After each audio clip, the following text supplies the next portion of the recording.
Udaipur IG की car के आगे शराब पीकर वाहन चलाना एक ट्रक ड्राइवर को इस कदर महंगा पड़ा कि वो पिछले 2 दिन से अस्पताल में भर्ती है।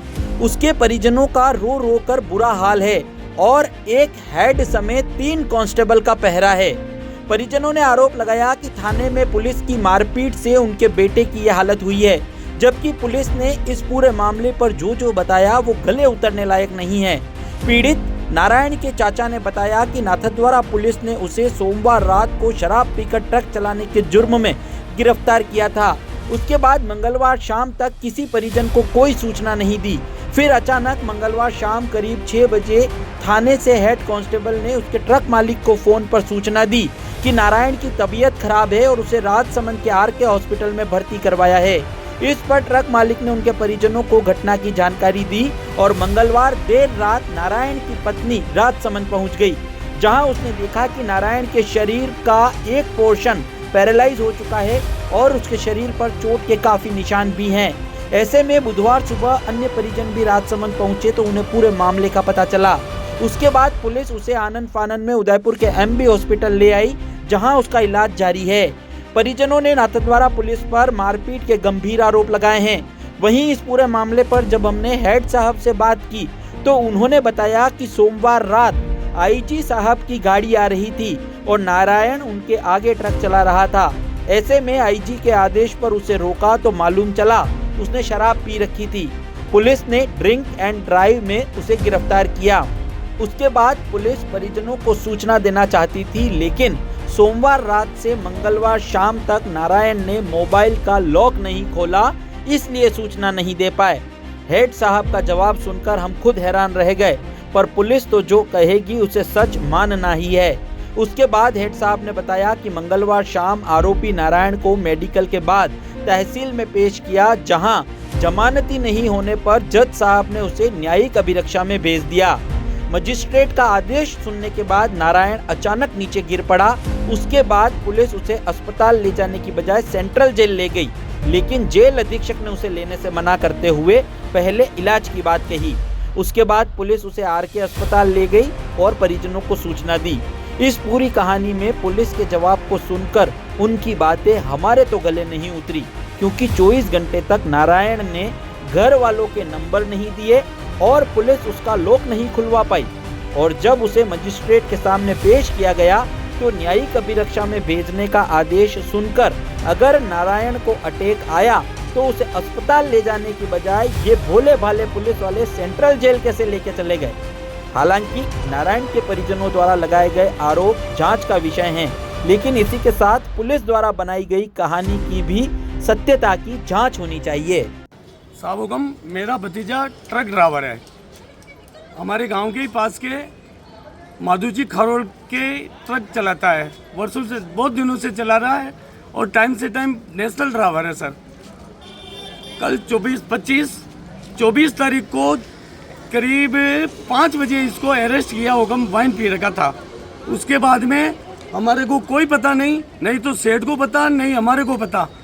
सेठ को 25 तारीख को शाम को 5 से 5:30 बजे सेठ को फोन आया कि उनकी पत्नी या उनके घर वालों को लेके आप आर के में पूछो, इमरजेंसी मतलब आर के हॉस्पिटल में पूछो। फिर उनके मिलने वाले सेठ ने उनके मिलने वाले को फ़ोन किया सर, और फिर मिलने वाला उसकी पत्नी को लेके आर के में पूछा। और मैं और सेठ उसका मोटर मालिक सुबह में यहाँ आया, जबकि हमारे को सूचना नहीं कि आपका बच्चा मतलब हमने अरेस्ट किया है, उसका ये पोजीशन है। अच्छा, उसको मारपीट करने से उसका पूरा आधा फ्रंट पेयरलेस में आ गया है सर। मैंने उनको आर के में कपड़े चेंज करवाए, लेटरिन से भरा हुआ है, उसकी बाहों के ऊपर काले काले धब्बे बने हुए हैं और वो होश खो रखा है और ये पोजीशन से। और पुलिस उसको दबाने की कोशिश कर रही है कि ये तो ऑटोमेटिक गिर गया। और तहसील के अंदर ये बोल रहे हैं कि हम तहसील में ले गए जमानत कराने, तो बिगर हमारे घर वालों के बिगर जमानत कैसे करवा रहे थे ये। और जेसी हो गया, ये न जाने जेसी वाले के वहाँ ले गए, वो नहीं लिया, फिर आर के वाले में भर्ती कराया, फिर हमारे पे दबाव बनाया कि आप उसकी ये करवाओ, जमानत करवाओ, नहीं तो इसका इलाज इस सरकारी हॉस्पिटल में नहीं हो सकता। आप कहीं अच्छे हॉस्पिटल में ले जाओ इसको और इसकी जमानत करवाओ। फिर इन सेठ लोगों को और इनको कह रहा है कि जमानत नहीं कराओगे तो आपकी ट्रक यहाँ खड़ी रहेगी, वो रहेगी, ऐसा दबाव बनाया। फिर जमानत नहीं करवाई हमने। उसके बाद में ये RK से लेके ये सीधे उदयपुर भोपाल में लेके आ गए। मैं 2 बजे से यहाँ बैठा हूँ सर। ये कोई हमारे को मैंने उस पत्नी से बात करने की कोशिश की, मेरे बेटे की बहू से, तो उसके फ़ोन से बोले तुम यहाँ क्यों आए हो, तुम्हारा यहाँ क्या काम है, और तुम तो हमारा साथ नहीं दे रहे हो, और हमारा बच्चा इस वक्त दयनीय हालत में है सर, और उसके हाथ पांव टूटे हुए हैं, पैरलेस में आया हुआ तो है। आपको क्या मतलब आप ये कहना चाह रहे हो कि पुलिस ने उसे मारा और उसी ने मारा। उसके शरीर पे देखो ना आप, घाव देखो उसको देखो आप, उससे देखो। पैरालिटिक हुआ है। अच्छा, हमारे को अगर सूचना देते हैं कि आपके बच्चे को पकड़ लिया, अगर 24 घंटे मतलब 5 बजे से लगाकर 5 बजे तक उसके ट्रक मालिक को फोन किया, उसके पहले हमारे से किसी से संपर्क किया हो तो पुलिस को पूछो सर आप। तो रात भर आपके बच्चे को अंदर रखा, आपको सूचना नहीं है? नहीं है सर, पूरा दिन भी नहीं बताया? पूरा दिन। ये मालिक है, कितनी बजे फोन आया आपको? अरे एक्चुअली में क्या है, ये नशे शराब में वाहन चला रहा था। नाथद्वारा से आगे क्रॉसिंग थी, आगे क्रॉस कर रहा था, पीछे से IGP साहब की गाड़ी आ रही थी, मेरी संध्या कानून थी। सामने क्या कि यार आगे साइड में इस गाड़ी को रुकवाना, ये इतनी सी बात गाड़ी को रुकवाना। तो ठीक है साहब, अब यार IGP साहब ने फ़ोन किया तो यार हमने क्या औकात है कि अपन नहीं रुका है। IGP से का फ़ोन आया, हमने क्या ऐसे नहीं रुका नहीं, तो चलो वो तो बाद में पता चलेगा। तो जब इसको गाड़ी रुकवाई, तो जब इसको वासम चेक किया तो इसने शराब पी रखी थी। शराब पी रखी तो ये जो यार अब 185 में गाड़ी जब कर ली, ये सामने क्या कि इसको 151 में भी बंद कर देना। तो परसों नाइट में भी ये ओके था, नाइट में भी बिल्कुल ओके था ये। तो नाइट में एक होता, सुबह इसको खाना वाना खिलाया 10 एक बजे, मुझे यार जल्दी टाइम पे पेश करना, नहीं तो इसके परिवार का कोई आ रहा है, इसकी जमानत हो जाए फटाफट, परिवार का कोई आ रहा है, कुछ आ रहा नहीं, इसकी ना जमानत जल्दी हो जाए। नहीं तो फिर 2-2:30 बजे तो इंतजार किया यार, कोई आ ही नहीं रहा। मुझे यार फिर अकेला है, इसकी फटाफट जमानत हो जाए या जो भी SDM साहब आदेश करें। तो 2-2:30 बजे मैं इसका स्वास्थ्य परीक्षण करा के नाथद्वारा हॉस्पिटल से SDO कोर्ट ले गया। स्वास्थ्य परीक्षण में ये खुद चल के आया, ठीक है ओके, कोई वगैरह नहीं, ठीक है नहीं तो इसको किसी ने पीटा है, कुछ नहीं जाए।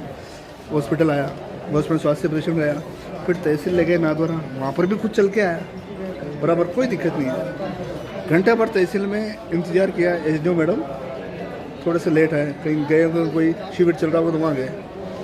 SDM साहब आए 4-1 बजे के आसपास। मैं क्या यार चल अब अपन पेश कर देते हैं। इसको अंदर चैम्बर में लगे तो अचानक इसके क्या पता शौक लगा, जो वहाँ चैम्बर में गिर गया।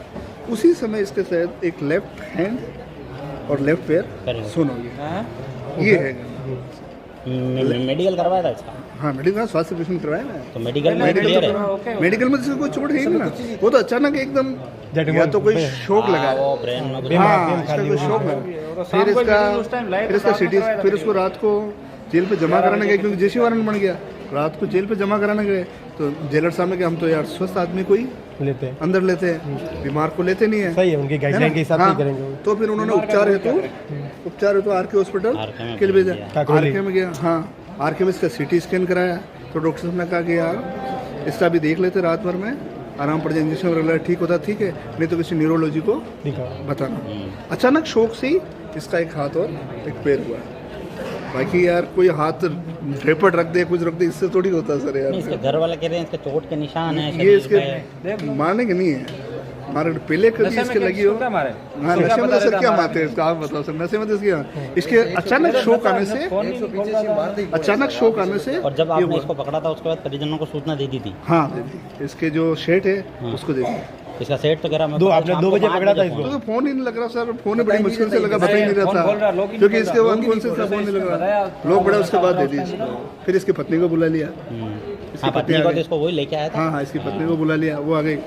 हुआ इसके अचानक शौक लगने से, चक्कर आने से एक हाथ और एक पैर, अभी भी एक हाथ और एक पैर इसका काम है। भाई बोल रहा है, बात कर रहा है, इसकी पत्नी बात कर रहा है, पैरालिसिस वाला इसकी प्रॉब्लम है।